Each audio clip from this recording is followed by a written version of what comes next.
आज आपण जी घटना बघणार आहोत ती घटना ही श्रद्धा हत्याकांडाप्रमाणेच भयंकर आहे आणि ज्या काळामध्ये श्रद्धाला ठार मारण्यात आलं होतं त्याच काळात ही घटनासुद्धा घडलेली होती। ज्याप्रमाणे ते प्रकरण 6 महिन्यानंतर उघड झालं त्याचप्रमाणे हे प्रकरणसुद्धा 6 महिन्यानंतर उघड झालेलं होतं आणि ज्याप्रमाणे त्या प्रकरणामध्ये शरीराचे तुकडे तुकडे करण्यात आले होते त्याचप्रमाणे या प्रकरणातसुद्धा शरीराचे तुकडे तुकडे करण्यात आलं होतं आणि ते प्रकरणसुद्धा दिल्लीच्या भागामध्ये घडलेलं होतं। हे प्रकरणसुद्धा दिल्लीच्या भागात घडलेलं होतं। तर आता आपण बघूया दिल्लीतील एक फॅमिली क्राईम स्टोरी अंजन हत्याकांड। आता या प्रकरणामध्ये कोणताही पुरावा नव्हता, कोणतीही ओळख नव्हती किंवा कोणी गायब झाल्याची तक्रार नव्हती किंवा कोणत्याही हत्येची तक्रार नोंद करण्यात आलेली नव्हती, तरीसुद्धा या प्रकरणाचा उलगडा पोलिसांनी केलेला होता। तर त्यासाठी आपल्याला जायचं आहे दिल्लीला। दिल्ली या ठिकाणचं त्रिलोकपुरी आहे, त्या ठिकाणचं ब्लॉक नंबर 4 आहे, त्या ठिकाणचा पहिला मजला आहे, त्या ठिकाणचं घर नंबर 4 आणि 4/189 आणि या ठिकाणी अंजन दास आणि त्यांच्या पत्नी पूनम हे पती पत्नी राहत आहेत। आता अंजन दास जे आहेत ते मूळचे आहेत बिहारचे। आता या ठिकाणी म्हणजे बिहारमध्ये त्यांच्या गावाकडे त्यांची बायको आहे, त्यांची 8 मुलं आहेत आणि आता या मुलांचा उदरनिर्वाह करण्यासाठी, बायकोचा उदरनिर्वाह करण्यासाठी अंजन जे आहेत ते दिल्लीमध्ये आलेले आहेत। त्या ठिकाणी मोठं छोटं काम करून ते पैसे मिळवतात आणि ते पैसे ते आपल्या गावाकडे बिहारला पाठवतात। आता गावाकडे पैसे वगैरे पाठवून दिलं की त्यांचं समाधान होतं, पण इकडं दिल्लीमध्ये या व्यक्तीची ओळख पूनम नावाच्या एका महिलेबरोबर ती झाली। आता ही पूनम नक्की कोण होती? तर या पूनमने 8 मुलांच्या अनुभवी बापाबरोबर ती लग्न का केलं होतं? तर ही पूनमसुद्धा बिहारची होती आणि तिचं पहिलं लग्न झालं होतं। तिच्या पतीचं नाव होतं सुखदेव तिवारी। आता हा जो तरुण आहे त्या तरुणाबरोबर तिचं पहिलं लग्न झालं। काही दिवसानंतर म्हणजे काही दिवस तिचा संसार टिकला आणि एक दिवस तिचा पती सुखदेव जो आहे त्यानं आपल्या पत्नीला सोडून दिलं आणि तो दिल्लीला पळून आला। आता इकडं पूनम त्या टेन्शनमध्ये आली की माझ्या पतीनं मला सोडून दिलेलं आहे आणि दिल्लीला गेलेला आहे। त्यामुळे आता जिथं पती तिथं पत्नी आणि त्यामुळे ही जी नारी आहे ती नारी बिहारवरून दिल्लीला आली आणि आपल्या पतीचा शोध घ्यायला लागली। आता यावेळेस तिला कल्लू नावाचा एक तरुण भेटला। आता या तरुणाबरोबर ती हिची जास्त जवळीक झाली आणि नंतर तिनं कल्लूबरोबर ती लग्न केलं। म्हणजे शोधायला आली होती पतीला, त्यानंतर पती सापडला किंवा नाही सापडला, पण तिनं कल्लूबरोबर लग्न केलं। दोघांचं लग्न झाल्यानंतर यांचा संसार सुरू झाला आणि यांना 3 मुलं झाली। याच्यामधल्या 2 मुली होत्या आणि 1 मुलगा होता। आता त्यानंतर वर्षामागून वर्ष गेली, यांचा संसार चांगला चाललेला होता आणि ही 3 मुलं जी आहेत त्या 3ही मुलांची लग्न झालेली होती। मुलींची लग्न झाली, त्या त्यांच्या सासरी निघून गेलेल्या होत्या आणि यांचा मुलगा होता, त्याचं नाव होतं दीपक। त्या दीपकचं सुद्धा लग्न झालं होतं, यांना सूनबाई वगैरे आलेली होती। आता हा जो दीपक आहे तो दीपकही उच्च शिक्षित म्हणजे 5वी पास होता आणि सगळ्यांना वेट करायला लावणाऱ्या वेटरचं काम तो करत होता। एकंदरीत मुलांचा संसार सुखाचा चाललेला होता, पण हे नियतीला मान्य नव्हतं आणि वडील कल्लू जे आहेत ते आजारी पडले आणि त्या आजारामध्ये त्यांचा मृत्यू झाला। आता त्यांचा मृत्यू झाला पाठीमागं आता ही 3 मुलांची आई जी आहे पूनम, तिचा आधार गेलेला होता। आता तिनं काय करायचं? आता यावेळेस तिला भेटला अंजन दास। आता या अंजन दास बरोबर तिची चांगली ओळख झाली आणि त्यानंतर मग या दोघांनी लग्न करण्याचा निर्णय घेतला। आता ह्याचं ऑलरेडी लग्न झालेलं आणि त्याला 8 मुलं आहेत, ही गोष्ट हिला माहीत नव्हती आणि हिचं मात्र ह्याला माहीत होतं की हिच्या अगोदर लग्न झालेली होती आणि हिची मुलं वगैरे सगळं माहीत होतं।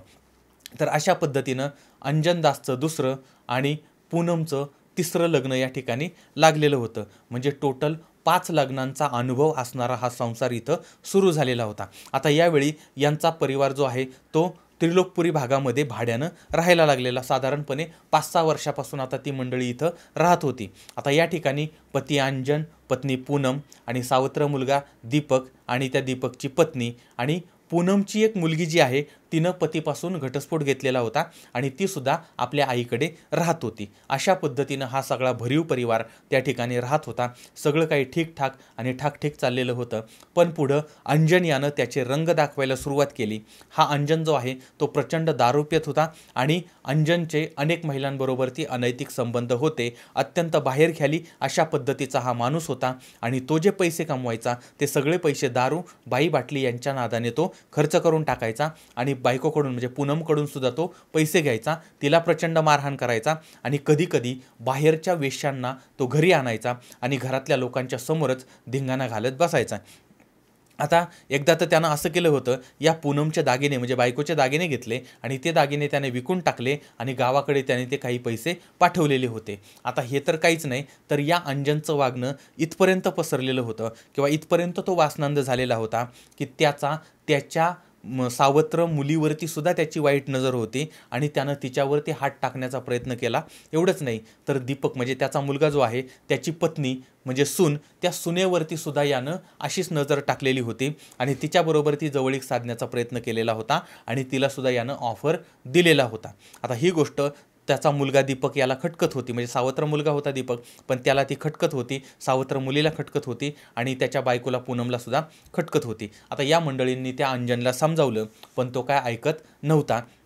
त्याला विरोध केला तर त्याचं वागणं आणि त्याचं हे अत्यंत हिंसक पद्धतीनं तो उत्तर द्यायचा, मारहाण वगैरे करायचा. अशा पद्धतीनं यांच्या घरामध्ये तमाशा चालू झालेला होता.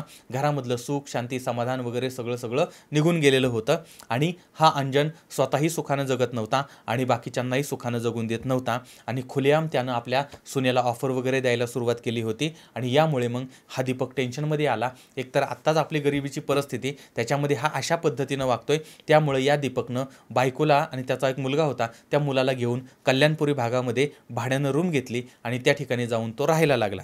पण इकडं हा जो अंजन आहे त्या अंजनचे चाळे मात्र काही थांबलेले नव्हते. तो काही शांत बसत नव्हता. शेवटी या अंजनला संपून टाकायचं अशा पद्धतीचा प्लॅन पूनम आणि तिचा मुलगा दीपक या दोघांनी ठरवलेला आहे. आता याला मारायचं कसं आणि त्यानंतर मग ह्याला मारल्यानंतर त्याला विल्हेवाट कशी लावायची आणि पोलिसांपासून वाचण्यासाठी काय करायचं, या सगळ्याचं प्लॅनिंग या मायलेकांनी केलेलं आहे आणि त्यासाठी याचे तुकडे करण्यासाठी चाकू आणि इतर साहित्यसुद्धा यांनी घेऊन ठेवलेलं होतं.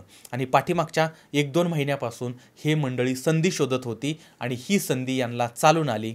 आता पूनमची घटस्फोटित मुलगी जी आहे त्या मुलीला काहीतरी कारण सांगून यांनी दीपकच्या घरी म्हणजे दीपकच्या बायकोकडे पाठवलं आणि ती आता काही दिवस तिकडंच राहणार होती. अशा पद्धतीने आता घरामध्ये फक्त दीपक, दीपकची आई आणि दीपकचे वडील एवढीच मंडळी होती. तारीख आहे 30 मे 2022. आता या दिवशी अंजन हा दारू पिलेला होता आणि तो अजून दारू पित होता, सतत दारू पित होता. तर त्याची जी दारू आहे त्या दारूच्या म्हणजे दारूमध्ये यांनी झोपेच्या गोळ्या मिक्स केल्या. आता झोपेच्या गोळ्या मिक्स केल्यानंतर हा बिचारा प्रचंड गाढ झोपला. गाढ झोपल्यावरती यांनी याला बाथरूममध्ये घेऊन गेले आणि बाथरूममध्ये नेल्यावर त्या ठिकाणी आता चाकू आणला होता मोठा. त्या चाकूनं या मंडळीने जसा बकरा कापावा किंवा जशी कोंबडी कापावी त्या पद्धतीनं त्या दीपकनं त्या मुलानं स्वतःच्या बापाचा किंवा सावत्र बापाचा गळा जो आहे तो कापून काढला. आता याचा गळा कापल्यानंतर ह्यांनी इतका राग आला होता त्याचा की ह्यांनी त्याच्यावर वार करायला सुरुवात केली. इतके वार केले की जागेवरती त्याचा मृत्यू झालेला होता. म्हणजे गळाही कापला आणि प्रचंड वारही त्याच्यावरती केले आणि त्यानंतर तो मृतदेह जो आहे तो रक्त निथळण्यासाठी ठेवला. म्हणजे तो मृतदेह रात्रभर त्यांनी त्या ठिकाणी असा थोडासा वरती करून ठेवला जेणेकरून याचं सगळं रक्त निघून जाईल, हा पूर्णपणे कोरडा होईल. आणि त्या पद्धतीने मग दुसऱ्या दिवशी सकाळी हा पूर्णपणे कोरडा झाला आणि कोरडा झाल्यानंतर मग या मंडळींनी त्याचे हातपाय तोडले, मुंडकंही त्याचं तोडलेलं होतं, इतर अवयव जे आहेत ते सुद्धा त्याचे तोडले आणि हे सगळे प्लॅस्टिकच्या बॅगेमध्ये भरले आणि फ्रीजमध्ये ठेवून दिलं. आणि जशी जशी संधी मिळेल त्या पद्धतीनं अलोकपुरी, अशोक विहार आणि त्या परिसरामधल्या नाल्यामध्ये टाकून द्यायला सुरुवात केली. त्याचबरोबर पांडवनगर या ठिकाणचं रामलीला मैदान जे आहे त्याच्या आजूबाजूचा जो जंगली भाग आहे त्या भागामध्ये सुद्धा हे तुकडे फेकायला सुरुवात केली. आता सगळे तुकडे फेकून दिले. त्यानंतर फ्रीज जो आहे त्याला सॅनिटायझर आणि फिनाईल यांनी धुवून टाकलं आणि घरात परत वास येऊ नये किंवा कुणाला कळू नये यासाठी घराला पेंट वगैरे केलेलं होतं. सगळे पुरावे यांनी नष्ट केलेले होते.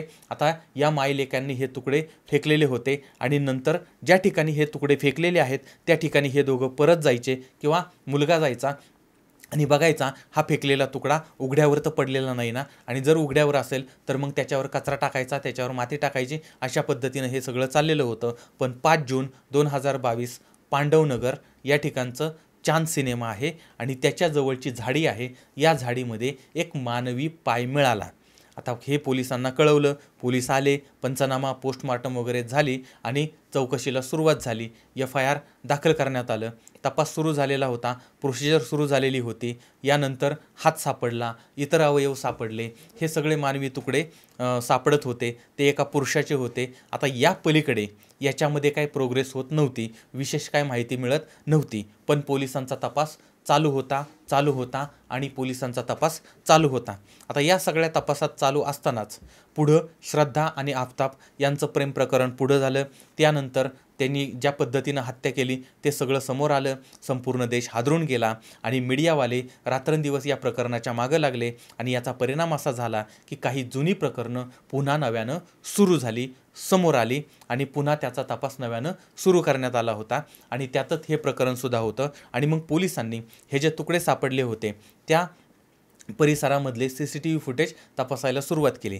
आता यामध्ये या CCTV फुटेजमध्ये एक तरुण आणि एक महिला याच्यामध्ये दिसत होती. आता मग पोलिसांनी अनेक CCTV फुटेज बघितले, वेगवेगळ्या ठिकाणचे फुटेज बघितले.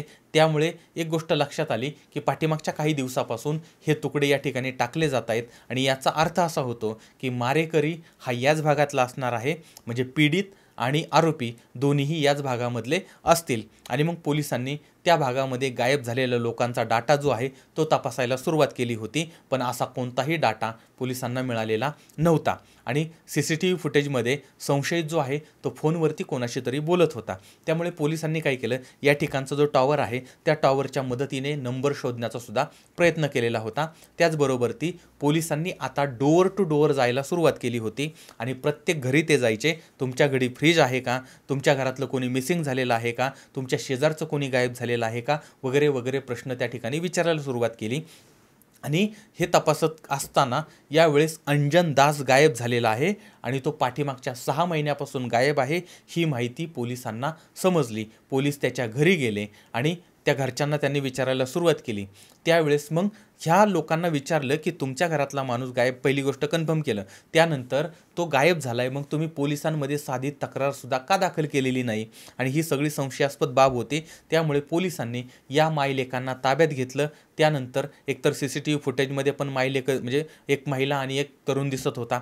त्यामुळे आणि ह्यांचं हे ते आणि ते ह्यांच्यात जुळवण्याचा प्रयत्न केला आणि ते जुळत होतं. आणि ज्यावेळेस यांच्यात तपासणी केली, यांचे जबाब घेतले या मायलेकांचे, त्यावेळेस त्यांच्या बोलण्यामध्ये विसंगती होती. त्यामुळे पोलिसांनी मग त्याची आई आहे तिला वेगळं बसवलं, मुलगा जो आहे त्यांना वेगळं बसवलं आणि मग यांची चौकशी सुरू केली आणि या सगळ्या प्रकरणाचा 6 महिन्यांनी उलगडा झालेला होता. आता जी माहिती माध्यमातून पुढे आली ती मी तुमच्यासमोर मांडलेली आहे. आता या सगळ्या प्रकरणातनं आपण धडा काय घ्यायचा? जर आपल्या घरामध्ये कुणी चुकीचं वागत असेल तर अशा लोकांपासून आपण दूर राहिलं पाहिजे. आता आपल्याला थोडासा त्रास होईल, पण सुरक्षित अंतर ठेवणं अत्यंत गरजेचं आहे. पण जर समजा आपण रागाच्या भरामध्ये असं काहीतरी कृत्य केलं किंवा हिंसात्मक कृत्य केलं तर त्याची किती मोठी किंमत आपल्याला भोगावी लागते हेही लक्षात घ्या. त्यामुळे या प्रकरणावरून आपण ही गोष्ट किंवा हा धडा घेतला पाहिजे की कोणतीही हिंसक गोष्ट ही स्वप्नातसुद्धा आपल्याला करायची नाही आहे. कायदा आणि सुव्यवस्था ज्या पद्धतीनं असेल किंवा कोणताही कायदा न मोडता जे करता येईल त्या गोष्टी आपण केल्या पाहिजेत, हे पहिलं लक्षात ठेवायचं. दुसरी गोष्ट, वाईट व्यक्तीला सुधारण्याचा आपण प्रयत्न करू शकतो, नालायकाला लायक बनवण्याचा आपण प्रयत्न करू शकतो. पण जर ते सुधरतच नसेल तर त्याला सोडून द्यायचं असतं. पण अशा नालायकांसाठी आपण नालायक बनायचं नाही किंवा एखाद्या वाईट गोष्टीसाठी किंवा त्या वाईटाला विरोध करण्यासाठी आपण वाईट बनायचं नाही, कारण आपल्यात आणि त्याच्यामध्ये फरक असतो. नाहीतर आपल्याला त्या वाईटापेक्षाही जास्त वाईट अनुभव आपल्याला येऊ शकतात, हेही लक्षात ठेवा. बरं, आता याबद्दलचं तुमचं मत काय आहे ते सुद्धा मला जरूर कळवा. पुन्हा भेटूया पुढच्या भागामध्ये एका नवीन क्राईम स्टोरीसह. तोपर्यंत धन्यवाद.